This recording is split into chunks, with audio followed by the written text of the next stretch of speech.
Une nouvelle semaine pour de nouvelles nouvelles de votre hôpital. Madame, messieurs, bonjour et bienvenue dans Santé Plus Magazine. Un programme hebdomadaire qui vous fait part des actualités de l'hôpital provincial général de référence des Bukavu. Et c'est le docteur Mouloumeo Deroaka Chapiero, chef du département d'Anapat, qui nous édifie ces jours. Jusqu'à le moment ce mois, je suis à la présentation de cette émission que vous suivez depuis chez vous. Merci et bienvenue à tous et toutes.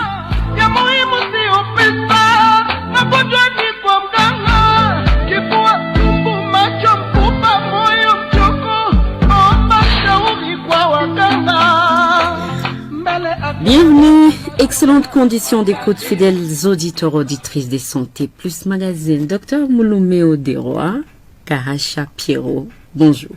Bonjour Madame Joyce. Vous allez bien? Ça va bien, merci. J'ai quand même le droit de vous souhaiter meilleurs vœux. Nous sommes encore en janvier. Oui, on ne s'est jamais vu, je crois, officiellement comme à cette émission.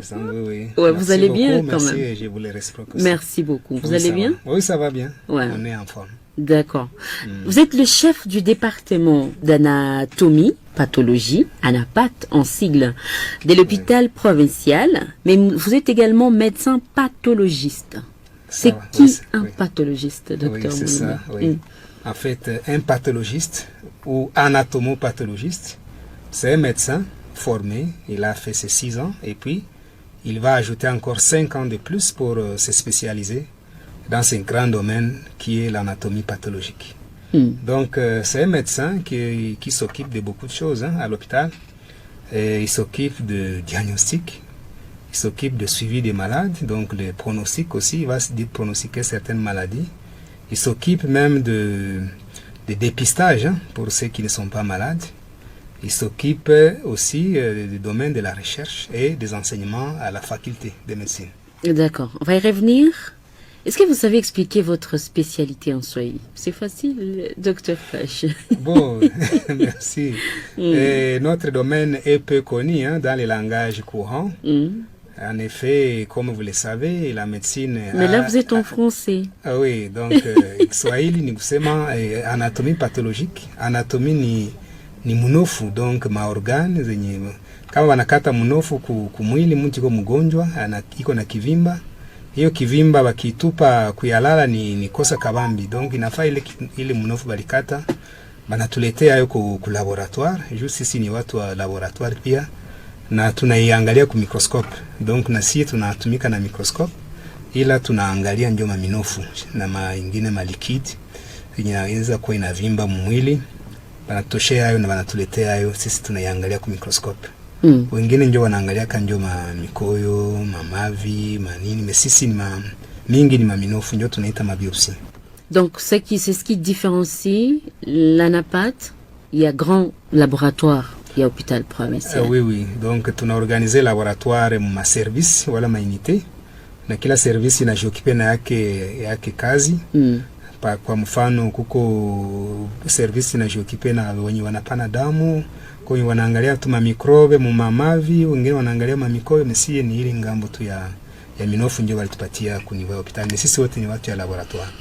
Bitafuka namna gani mtu bamkate munyofu ya mwili quelque part pour qu'il ait analysé au niveau ya anatomie pathologie ma ANAPAT département ya HPGRB? Ndio.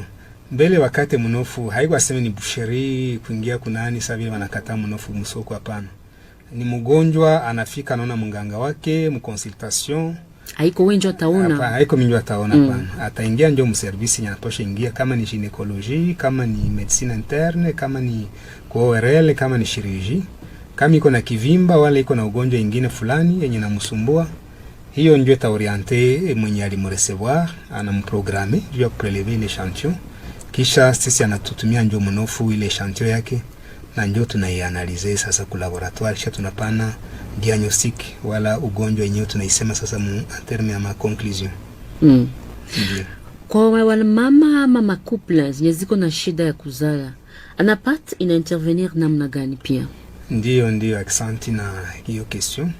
Kwa mfano couple inafanya miaka mingi haipate mtoto, mdomeni ya sterilite, sisi kama ANAPAT tunasaidia pia wa ginekologue saa ya kufanya maexamen. Kwa maexamen naomba kufanya labo, ingine naomba kufanya ekografi wala imagerie en general. Mais sasa saa ingine kumwisho banakumbuka kama ifona sisi batutumie munofu ya matrice, ndio wanaita endometre. Hapo sasa tuangalia kama kuko trouble ya masikle, kama matrice hairepondre mzuri kuma hormone, na tunaweza pia kusema wala hormone fulani ndio muongeze tena kuangalia kama sikle itakuwa mzuri, na saa zingine anaweza pata mimba. Hiyo ndio tunasaidia wa gynécologue. Na hiyo ni shida kubwa. Beaucoup de femmes, beaucoup de couples ont ces problèmes, docteur. Oui, beaucoup de femmes. Il y a eu beaucoup d'études qui sont disponibles. Inaonyesha kama stérilité iko problème réel ya santé publique. Banamuke mingi bana consulter. Banume pia na biko nyingine problème. Donc mu domaine ya urologie na banume na biko na problème. Saa zingine banza kata mnofu ku testicule. Unaona bakisha kata testicule kidogo tu tunaangalia kama spermatozoides ziko zinafanyika, kama hazifanyike pia na traitement na itafuata pia mkadri ya sterilité, ya traitement ya sterilité. Quand vous dites kukata mnofu là, il faut que les auditeurs nous comprennent, franchement. C'est zone que non. Vous pouvez expliquer comment ça se passe réellement pour que vous obteniez cet échantillon-là à des patients et en tout cas pour ne pas. En fait, wengi hawatasikia mzuri. Ila tunasema kama munganga na consulter. Akisha consulter, baisha ona probleme gisiko, banasema par exemple iko na kivimba. Ubie hana testicule. Kuko ingine ishapande inabakia mtumbo. Foko inatafuta ile ingine kwenye libakia. Banafai ecography banailokalize, kisha wanasema no pale kwenye iko, ifo tunaitosha tuangalie kama ingani normal au isharibika. Alors, bakisha mutia ku bloc, banamprogrammer ku bloc opératoire. Médecin anesthésiste na anamuona, anafanya visite anesthésique, anaprogrammer intervention, kisha banaitosha. Kuko taarifa sasa ile ya kutosha ile échantillon, na kuko taarifa ya kuiangalia kwa microscope, ndio kazi yetu sasa. Donc haiko aseme banarukia tu kumgonjwa banaanza katakata hapana. C'est un processus. Ni acte médical banapose, iko chirurgical. Na bana respecter ma norme zote za. Voilà ce que j'allais dire, le respect de toutes les normes. Les départements d'anatomie pathologique, ANAPAT, et son rôle dans la prise en charge des patients à l'HPGRB. Simplement parlant, unaweza sema hiyo departement inasaidia namna gani kwa matunzo ya wagonjwa kwenye hospitali kuu ya Bukavu? Ndio. Tunasema kama d'abord anatomie pathologique iko departement yenye haijulikani sana, ila sisi kama specialiste mdomaine tunapenda wagonjwa nao wawe kama inakuwaka na ba médecin. Sisi tunatumika mingi ndio na ba médecin. Hatukwake kabisa en contact direct na wagonjwa, ndio maana wagonjwa mingi hawatujui. Mais ba médecin ndio banatutumia échantillon. Ba clinicien. Ba clinicien inaweza kuwa ba médecin généraliste, ba kutoka périphérie, bana mingi banatuma kwa hospitali provincial. Mon département donc clinique ya hospital kuniwe HPGRB wote tunakolabore nao mzuri sana.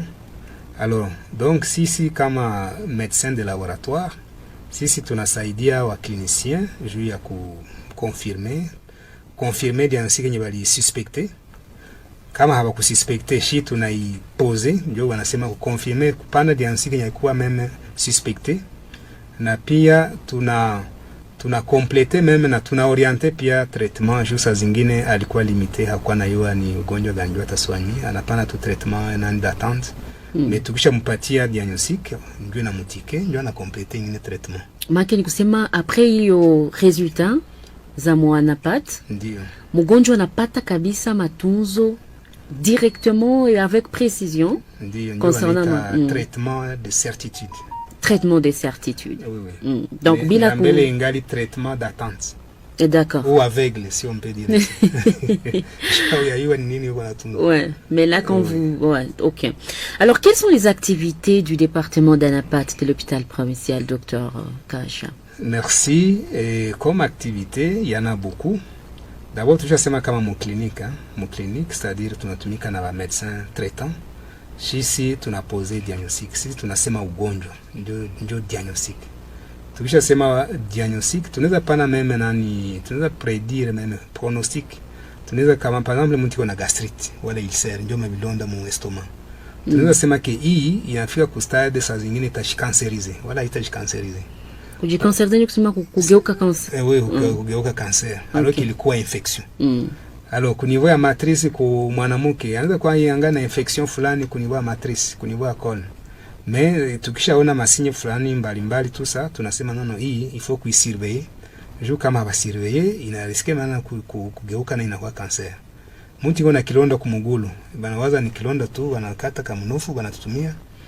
Mesizi kama tukishaangalia kuko masinyi zinaokopeshana, tunasema nono hii masinyi ni za kuinformer deja médecin kusudi angalie kisa ta préparer mgonjwa na kuatirer attention yake.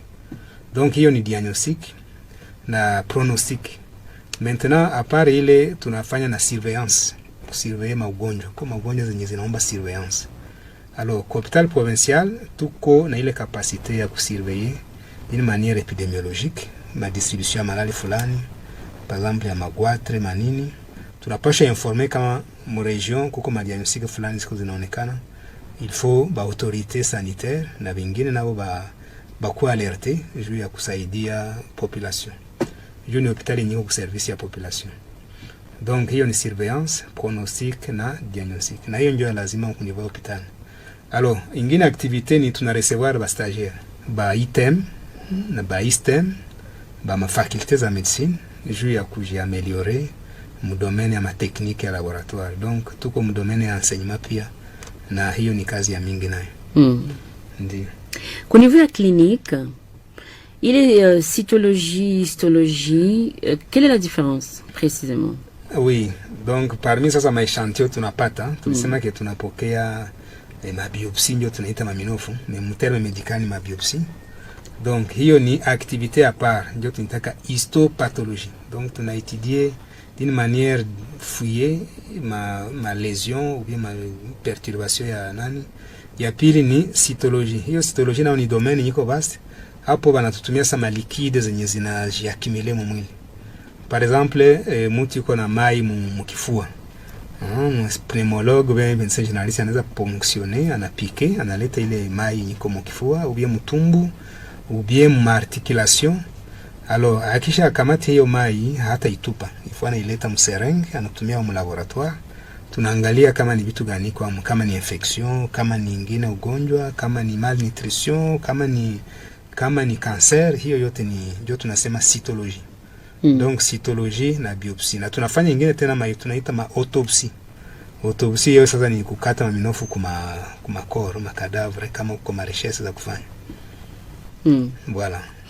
097 78 49 678 097 78 49 678.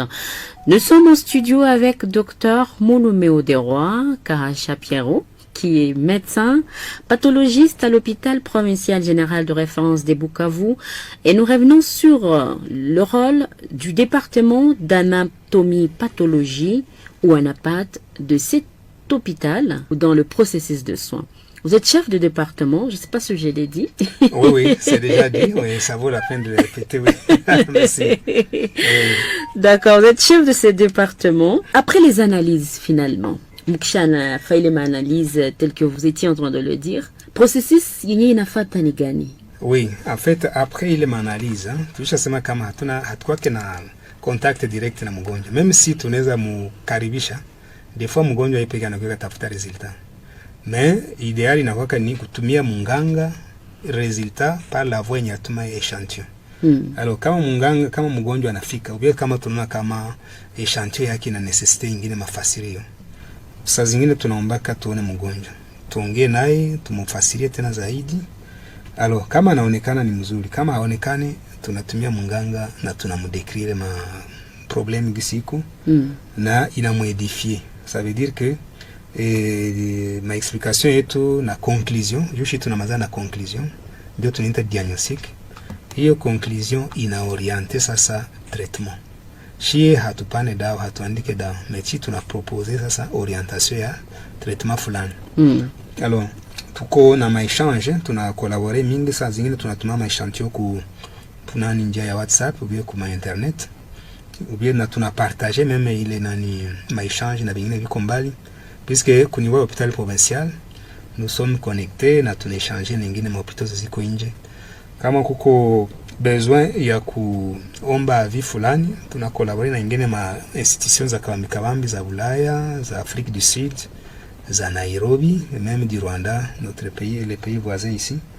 Alors donc hapo tunapata conclusion ya mzuri na inasaidia ekipe ya mwenye kubebiko natunza mgonjwa. Porque mgonjwa kabisa apate resultat satisfaisant par rapport ya magonjwa yenyewe. Ndio, na bamingi wanafurahi juu wanakutana yenye tulisema hapo inakutana na yenye bana tupatia partir ya exterior.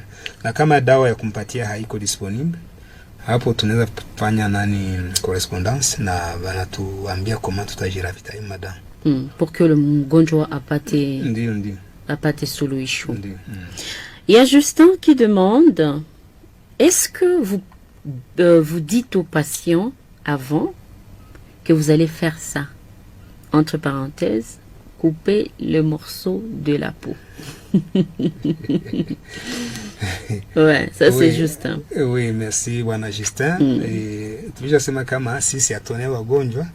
Sisi wagonjwa ni wenye walipita consultation, waliingia pa la bonne porte.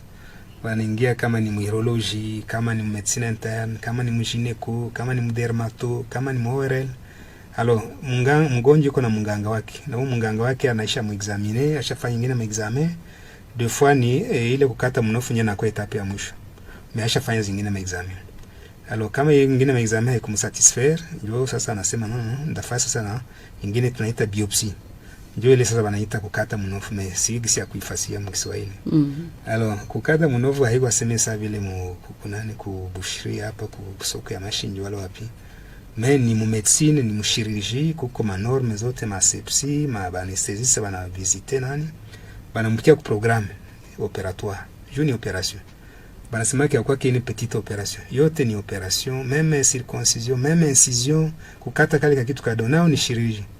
Donc il faut malade anaweka batamutosha kale kamunofu na kataenda kulabo, kisha nabo peke banafanya suivi. D'ailleurs le plus souvent wanafanya suivi kulabo, bangalie kama mnofu yao ilifika réellement kulabo. Alors wakisha fika pale tunapatia rendez-vous ya 3 jours. Mu 3 jours on est à mesure de répondre na tunapana résultat. Oui. Donc mgonjwa anapasha mfasiria, ni maobligation mganga anapasha fasiria mgonjwa bibi atafanya kwa mwili yake. Donc ce sont des actes utiles comme tous les autres actes utiles, ze muganga na pozaka kwa mgonjwa pour qu'il apate suluhisho kuhusu magonjwa. Oui, iko utile. Donc normalement les malades ont droit à l'information. Exactement. On ne touche pas sur les corps, même une consultation. Normalement mgonjwa angepasha signer quelque part que mimi naitika bani examiner. Sasa kuopere tena ndio tena plus rigoureux, il faut malade anaitika kendio batanikata kakitu na katenda kuna wala. Ndio kunisaidia kukua bien par rapport na magonjwa. Ndio. Ya mama Ashuza moya nauliza, est-ce que na batoto nabo bana kwaka analyser mwa ile département? Oh, merci beaucoup madame. Tuja sema ke anapati akolabore na ma département zote ba pédiatre kwa mfano. Ba mingi banafanya ma ganglio zinavimbaka. Sio kama unajua maganglio. Ganglio en Swahili kwa sababu. Maganglio sijui mu Kiswahili kusema mko maganglio mu shingo, matumbo, fasi yote. Kama mtoto anagonjwa sama mavimba inaonekanaka huku na huku, tunakuwa kutana kama ni maganglio ndio zilivimba. Mama yatawaza ni kivimba tu fulani. Mesana kwa pediatre anakutana kama ni ganglio kwa mfano. Kisha hiyo ganglio ataona sasa chirurgien pediatre ana programme na kutosha ile kivimba na njoo banaituma nayo kwa napati. Donc mtoto naye anakuwa na examiner kwa napati kufuatana na ugonjwa yenye iko nayo. Kama iko na niveau ya mangine, kwa hivyo inataka mangine kwa watoto inakuwa souvent alienda consulter ku ORL. Hapo kama iko na vegetation, ndio intama vegetation kwa nani mu mangine, banaweza tosha ile nayo na banaituma ku laboratoire de la pâte. Donc monsieur hatuone mtoto directement, mais batoto mingi tulishaona tunatunza, mais siku anapona ndio anakuja kutuambia merci, mama yake anakuja kutuambia merci. Mais yeye peke atumona saa zingine hata kumbuka hata kama sha voilà. Il y a un autre auditeur qui demande, donc ce qui n'est pas possible au labo, c'est ce qui va à la NAPAT.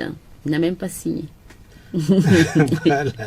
En fait, ANAPAT, c'est comme je sais ce banitaka Cour suprême de médecine.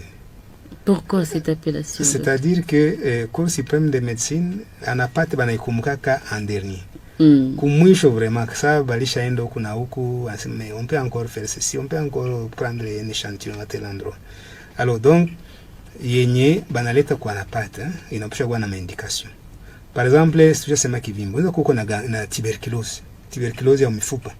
Ubia tuberculosis ya mtumbo na koopere banatosha ku niveau ya utumbo ma intestin. Bana opere, ulikuwa na kilonda mule banatuletea shit tunasema ni tuberculosis ya utumbo. Unaona kama wewe ulikuwa tu uko presse hautawaza kama mtu anaweza pata tuberculosis ya mtumbo. Alors hapo shit tukisha sema tuberculosis ya mtumbo au tuberculosis ya matrice, tuberculosis ya matrombe. Sio kama batakutunza na utapona, na saa zingine kama ni mwanamke alikuwa na problem ya sterilite juu ya tuberculosis, batamwambia amalize cure ya 6 mois.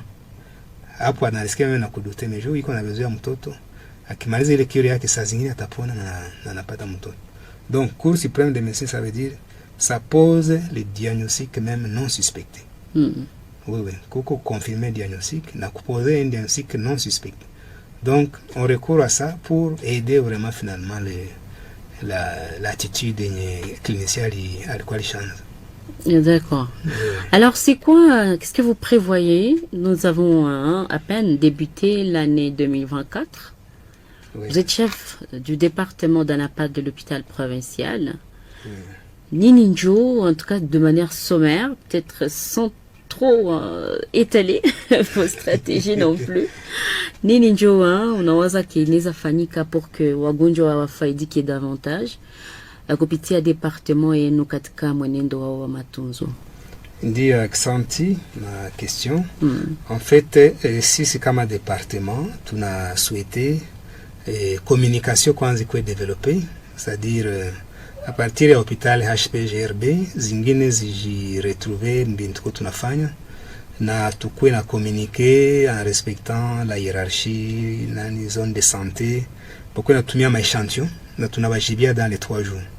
Alors tunaweza penda tuko na projet ya kusema tukue nafanya tunaita ma biopsie extemporanée. Ça veut dire mgonjwa iko kumeza biko na mopere banakata mnofu et résultat nyingefanya 3 jours tunajibia immédiatement. Asumala pathologiste iko na block iko natumika na bashirurgien na anafanya biote mbio pale mbio ku microscope na tunajibia iko sawa vile tu Bulaya tu. Tunapasha limiter makaya ma transfer yote tunatuma Bulaya juu ya examen simple. Mbele anapata iko kama region. Ilikuwa nakutana tu ni wazungu wa formula yake wapi walikuwa patia mashantio zinaenda Bulaya zinda fanya mamiezi na mamiezi. Mais là, toujours quoi à mesure de faire à l'hôpital provincial désormais. Oui, désormais vraiment on est à mesure de répondre avec efficacité. Na tunafanya contrôle de qualité à mzuri. Na hiyo contrôle de qualité donc ni avec ma grande structure. Donc tu as compté pour développer ma sphère ville. OK. Alors il y a un auditeur qui demande, à part cas d'opération, l'ANAPAT ne peut pas intervenir. Vous comprenez la question, docteur? Oui, on est à dire. Donc, est-ce que c'est seulement quand il faut opérer quelqu'un, il faut commenter l'échantillon pour qu'il opère, ou même sans l'opération, c'est possible d'aller vers l'ANAPAT? Oui. En tout cas, j'imagine que c'est ça sa question. Oui, mais ce qu'il y a, en fait, ça veut tout le sema. Tout comme domaine ya diagnostic, kupata échantillon ni kuprogrammer mgonjwa ku intervention. Ikuwe ni kupike tu ya kuretire liquide, nao ni intervention. Juko mgonjwa mwanaweza zimia tu anampike hivi kamata mai anaanguka na anazimilia pana nimesha pale. Donc il faut wanamprogrammer na wanamwaviser kitaluma. Réunir tout ce qu'il faut pour que une équipe même pour réanimer na pia pale.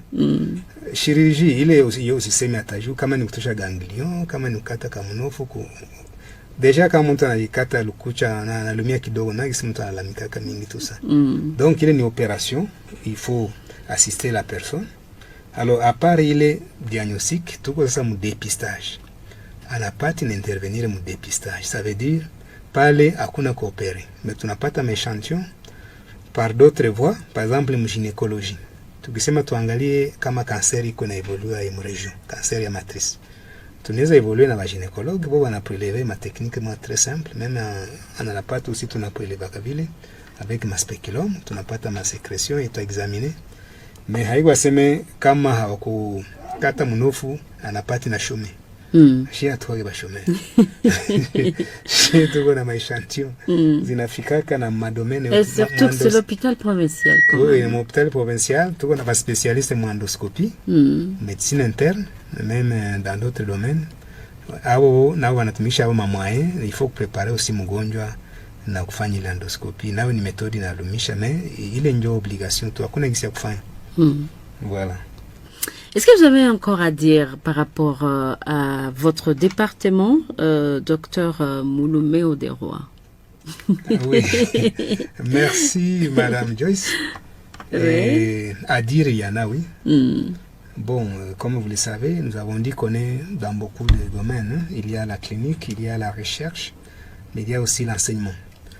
Le premier élément, c'est d'encourager les jeunes à aborder la discipline, puisque apparemment ça n'attire pas trop.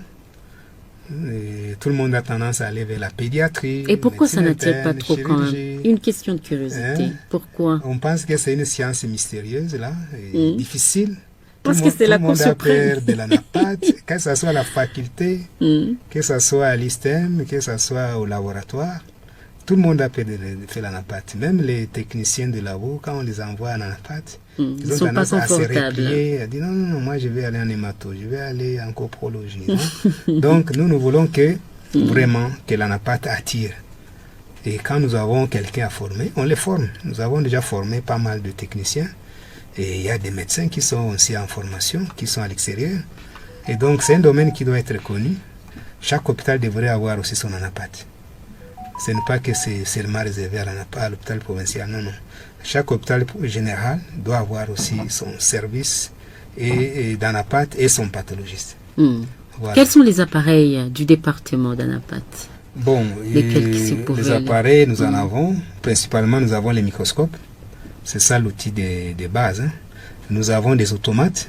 Il y a des automates pour traiter les tissus, pour déshydrater, pour couper.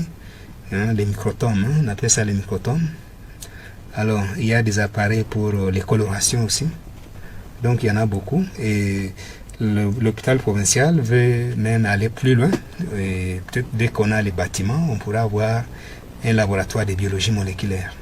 Et de génétique aussi. La génétique fonctionne aussi avec la NAPAT. Lorsqu'on sera en mesure de répondre aux problèmes de génétique, donc c'est le laboratoire d'ANAPAT qui pourra organiser l'activité. Voilà. D'accord. Vous aviez encore des... Docteur Mouloumé Oderoa. Alors, allez-y, avant que je lise un ou deux messages encore. Nous avions pensé à travers cette émission, donc aller vers la population pour dire que nous comptons beaucoup plus jouer sur la prévention. Parce qu'il est dit que mieux vaut prévenir que guérir. Et pour l'ANAPAT, nous avons souvent des maladies difficiles à soigner. Par exemple, quand nous annonçons à quelqu'un qu'il a le cancer, vous voyez ce que ça crée comme psychose, choc, comme bien peur. sûr. Des fois, on se demande si c'est les pathologistes qui vont annoncer le diagnostic ou si c'est les cliniciens qui soignent les malades. Mais ça doit être une équipe en fait. Et dès qu'on a ces diagnostics, pour les traitements, c'est lourd. Et des fois, on n'a pas de mutuelle pour vous assister. Alors, donc, mieux vaut prévenir que guérir. C'est ainsi que les séances de dépistage devraient être plus envisagées. Et quand le malade est informé, quand on lui dit de respecter le suivi ou les rendez-vous, alors il doit le faire et c'est pour nous une occasion pour vraiment dire ça à la population. Ok. Est-il vrai que quand on a beaucoup de sucre dans le corps, lors du découpage d'un morceau de la peau, ça peut créer un problème? Enseignant Chubaka Pascal, depuis Karale Nyaruzimia. Vous comprenez sa question, docteur? Oui, je comprends. Il veut savoir si le malade est diabétique et qu'on veut réaliser une biopsie. On veut prélever un échantillon, une partie de son échantillon, la peau. Est-ce que cette plaie-là, est-ce qu'elle va cicatriser facilement? Et alors, ça c'est comme la chirurgie générale. Normalement, quand on crée une plaie, on doit savoir comment elle va cicatriser. Et si on décide de faire une biopsie sur un malade diabétique, on doit aussi veiller à ça. On doit veiller à sa glycémie. On ne peut pas aller vite opérer sans savoir ce que ça va encore créer comme complication. Le chirurgien, il en tient compte. Et ils sont avertis. Hein? Oui, il collabore avec l'interniste et il suit la courbe de la glycémie.